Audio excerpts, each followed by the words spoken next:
কল্পনা করুন আমেরিকার 3টি অয়েল ট্যাঙ্কার আগুনে জ্বলছে। ট্রাম্পের অপারেশন এপিক ফিউরি যুদ্ধের দাবি মিথ্যে প্রমাণিত হয়েছে, আর ইরানের আত্মঘাতী বোট একের পর এক হামলা চালিয়ে বিশ্বের তেলের ধমনী কেটে দিচ্ছে। কিন্তু এই বিশ্বযুদ্ধের মাঝে ভারতের অদম্য কূটনীতি এক অসম্ভব কাজ করে দেখিয়েছে, যা কেউ ভাবতেও পারেনি। ইরান যখন পুরো পারস্য উপসাগরকে অসুরক্ষিত করে তুলেছে, তখন আমাদের ভারতীয় জাহাজগুলো নিরাপদে চলছে। এই শকিং সত্য আজ আপনাদের চোখ খুলে দেবে ভারত কিভাবে মহাশক্তিগুলোর মাঝে নিজের গর্ব রক্ষা করছে। এই ভিডিওতে আপনারা দেখবেন কিভাবে একটি ভাইরাল ভিডিও পুরো বিশ্ব কাঁপিয়ে দিয়েছে। ট্রাম্প কেন ফেঁসে গেছেন, আর ভারতের সেই বীরত্বপূর্ণ পদক্ষেপ যা হাজার হাজার ভারতীয় নাবিকের জীবন বাঁচিয়েছে। শেষ পর্যন্ত দেখুন, কারণ এই ঘটনা আপনার ভবিষ্যতের তেলের দাম, চাকরি আর দেশের সম্মানের সঙ্গে জড়িত। যদি এখনই ভিডিওটা আপনার ভালো লাগছে, তাহলে একটা লাইক করুন আর চ্যানেল সাবস্ক্রাইব করে বেল আইকন টিপুন। বন্ধুরা, আসুন প্রথমে বুঝে নিই এই আত্মঘাতী বোট আসলে কি। এগুলো ছোট ছোট নৌকা, যাতে বিস্ফোরক ভর্তি করা হয়।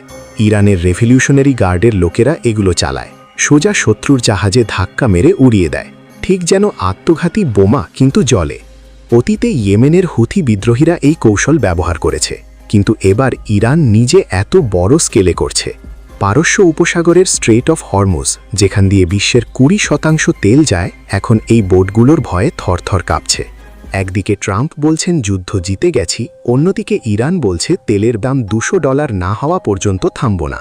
আপনারা ভাবুন, আমাদের ভারত কতটা তেল আমদানি করে এই পথ দিয়ে। একটা ছোট্ট ভুলে লিটারে তেলের দাম আকাশ ছুঁতে পারে। কিন্তু এখানেই ভারতের বীরত্ব শুরু হয়। যখন আমেরিকা ইসরায়েলের যুদ্ধে পুরো উপসাগর অগ্নিকুণ্ড হয়ে গেছে, তখন আমাদের পররাষ্ট্রমন্ত্রী আর কূটনীতিকরা চুপচাপ ইরানের সঙ্গে কথা বলে একটা অসম্ভব চুক্তি করে ফেলেছেন। ইরান বলেছে ভারতের পতাকাবাহী জাহাজগুলোকে হরমুজ দিয়ে নিরাপদে যেতে দেব। অন্য কোনো দেশ এটা পারেনি। এই অদম্য কূটনীতি হল ভারতের সেই বোল্ড পদক্ষেপ, যা বিশ্বকে দেখিয়ে দিয়েছে আমরা কারো দাস নই, নিজের স্বার্থ রক্ষা করতে জানি। আরও গভীরে যাই। ইরানের এই হামলা শুধু জাহাজ নয়, পুরো অর্থনীতিকে টার্গেট করছে। সৌদি, ইউএই, কুয়েটের তেল ক্ষেত্রে আক্রমণের ভয় দেখিয়ে তারা বলছে তেলের পরিবহন বন্ধ করে দাও। ফলে ক্রুড অয়েলের দাম লাফিয়ে উঠছে। আপনারা জানেন, স্ট্রেট অফ হরমুজ হল বিশ্বের সবচেয়ে গুরুত্বপূর্ণ জলপথ। এখানে একটা জাহাজ আটকে গেলে পুরো ইউরোপ এশিয়ার তেল সরবরাহ বন্ধ। ইরান এই ভয়ের মেঘ তৈরি করে ট্রাম্পকে চাপে ফেলেছে।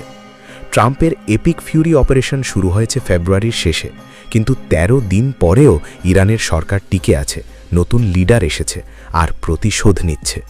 ট্রাম্প বলছেন জয় হয়েছে, কিন্তু বাস্তবে আমেরিকান ট্যাঙ্কারগুলো জ্বলছে। এই প্যারাডক্স দেখে পুরো বিশ্ব হাসছে।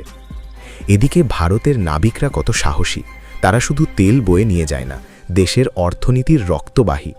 একটা ভারতীয় ক্যাপ্টেনের জাহাজ লাইবেরিয়ার ফ্ল্যাগে মুম্বাই পোর্টে নিরাপদে ডক করেছে। এটাই প্রমাণ যে ভারতের কূটনীতি কাজ করছে। অন্য দেশের জাহাজ আটকে আছে, কিন্তু আমাদেরগুলো চলছে। এই অভূতপূর্ব সাফল্য ভারতকে নতুন উচ্চতায় তুলেছে। আপনারা ভাবুন, যদি ভারত এই চুক্তি না করত, তাহলে কত ভারতীয় পরিবারের রুটিরুজি বন্ধ হয়ে যেত। বন্ধুরা, যদি আপনি ভারতীয় হন, তাহলে কমেন্টে জয় শ্রীরাম লিখুন, আপনার গর্ব দেখান। আর অন্য দেশের বন্ধুরা আপনার দেশের নাম লিখুন। এই একতা দেখে ইরান, আমেরিকা দুই পক্ষই বুঝবে ভারত কত শক্তিশালী। এবার আসুন মূল শকিং খবরে, যা গতকাল 11 মার্চ রাতে ঘটেছে। ইরাকের খোর আল জুবায়ের বন্দরের কাছে ইরাকের জলসীমায় একটা ইরানিয়ান সুইসাইড বোট সোজা ধাক্কা মেরেছে সেফ সি বিষ্ণু নামের আমেরিকান মালিকানাধীন অয়েল ট্যাঙ্কারে। এই জাহাজ মার্শাল আইল্যান্ডের ফ্ল্যাগে চলত, কিন্তু মালিক আমেরিকান। বিস্ফোরণের পর আগুন লেগে গেছে, কালো ধোঁয়ায় আকাশ ঢেকে গেছে। আরও একটা জাহাজ জেফিরস, গ্রিক মালিকানা, মাল্টা ফ্ল্যাগ, একই সময় আক্রান্ত। কিছু রিপোর্টে বলা হয়েছে 3টি জাহাজে প্রজেক্টাইল লেগেছে, ঠিক যেমন আপনারা টাইটেলে পড়েছেন। ভাইরাল ভিডিওতে দেখুন, পাশের একটা কার্গো শিপ থেকে তোলা ফুটেজে জাহাজটা আগুনে জ্বলছে, বিস্ফোরণের শব্দ, আগুনের লেলিহান শিখা। একজন ভারতীয় নাবিক এই আক্রমণে প্রাণ হারিয়েছেন। বাকি 27 জন ক্রুকে উদ্ধার করে বসরায় নিয়ে যাওয়া হয়েছে। ভারতীয় দূতাবাস তাদের সুরক্ষা দিয়েছে। এই ভিডিও সারা বিশ্বে ছড়িয়ে পড়েছে, কারণ এটা দেখিয়ে দিয়েছে ইরান কতটা সাহসী হয়ে উঠেছে। আপনারা ভাবুন, এই নাবিক কোনো যুদ্ধে যোগ দেয়নি, শুধু পরিবারের জন্য রুজি রোজগার করতে সমুদ্রে গিয়েছিলেন। একটা আত্মঘাতী বোট তার জীবন কেড়ে নিল। এই দুঃখজনক ঘটনা দেখে ভারতের হৃদয় কাঁদছে, কিন্তু আমাদের কূটনীতি অন্য ভারতীয়দের বাঁচিয়েছে। ইরান বলেছে ভারতের জাহাজ ছাড়া বাকি সবাইকে টার্গেট করব। এই স্পেশাল ট্রিটমেন্ট ভারতের শক্তির প্রমাণ। ট্রাম্প এখন ফেঁসে গেছেন।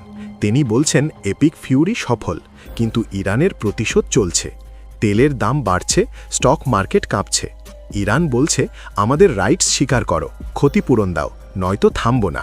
পাকিস্তান রাশিয়ার সঙ্গে ইরানের কথা হয়েছে। ট্রাম্পের কোনো এক্সিট প্ল্যান নেই। এই যুদ্ধ আরও লম্বা হবে। কিন্তু ভারত, আমরা শান্তি চাই, কিন্তু নিজের স্বার্থও ছাড়ব না।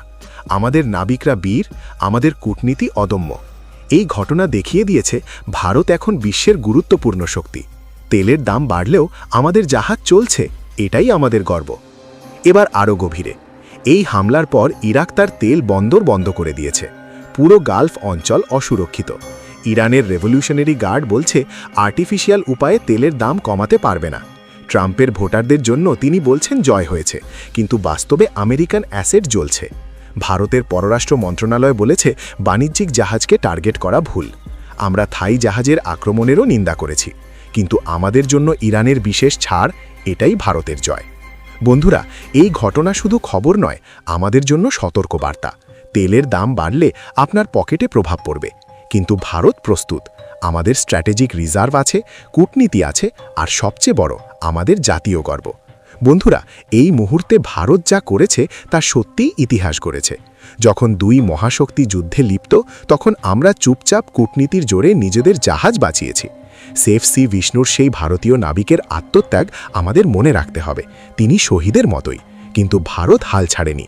আমাদের নৌবাহিনী আজ আরব সাগরে শুধু টহল দিচ্ছে না, বরং বিশ্ব বাণিজ্যের রক্ষা কবচ হয়ে দাঁড়িয়েছে। ভারত প্রমাণ করেছে যে সমুদ্রের উত্তাল তরঙ্গেও তেরঙ্গার সম্মান রক্ষা করতে আমরা জানি। ইরানের সঙ্গে কথা বলে হরমুজ খোলা রাখা এটা কোনো দুর্বল দেশের কাজ নয়। দিল্লির চাণক্য নীতি আজ ওয়াশিংটন থেকে তেহরান পর্যন্ত কম্পন সৃষ্টি করছে। যেখানে বড় বড় দেশগুলো পিছু হটছে, সেখানে ভারত বুক চিতিয়ে নিজের স্বার্থ রক্ষা করছে। ট্রাম্প ফেঁসে গেছেন কারণ তার অপারেশনের ফল এখন উল্টো হচ্ছে। ইরানের আত্মঘাতী বোট দেখিয়ে দিয়েছে যুদ্ধ আরও জটিল। ক্ষেপণাস্ত্র আর ড্রোনের ভিড়েও ভারতীয় কূটনীতি আজ অপরাজেয়। পশ্চিমের দেশগুলো যখন যুদ্ধের দামামা বাজাচ্ছে, ভারত তখন বিশ্ব শান্তির নকশা তৈরি করছে। ভারতের এই বোল্ড অ্যাকশন বিশ্বকে বলছে আমরা এখন গ্লোবাল প্লেয়ার। আমরা আর দর্শকের আসনে নেই, আমরা এখন খেলার নিয়ম নির্ধারণ করি। শত্রু যখন আমাদের দরজায় কড়া নাড়ে, আমরা ঘরে ঢুকে জবাব দিতে জানি, তা সীমান্তে হোক বা মাঝ সমুদ্রে।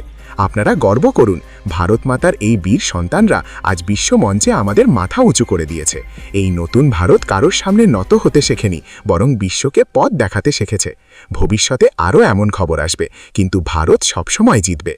আসুন আমরা সবাই মিলে সেই বীরদের স্যালুট জানাই, যারা দিনরাত এক করে আমাদের সুরক্ষিত রাখছে। মনে রাখবেন, সমুদ্রের প্রতিটি ঢেউ আজ ভারতের জয়গান গাইছে। জয় হিন্দ, জয় শ্রীরাম।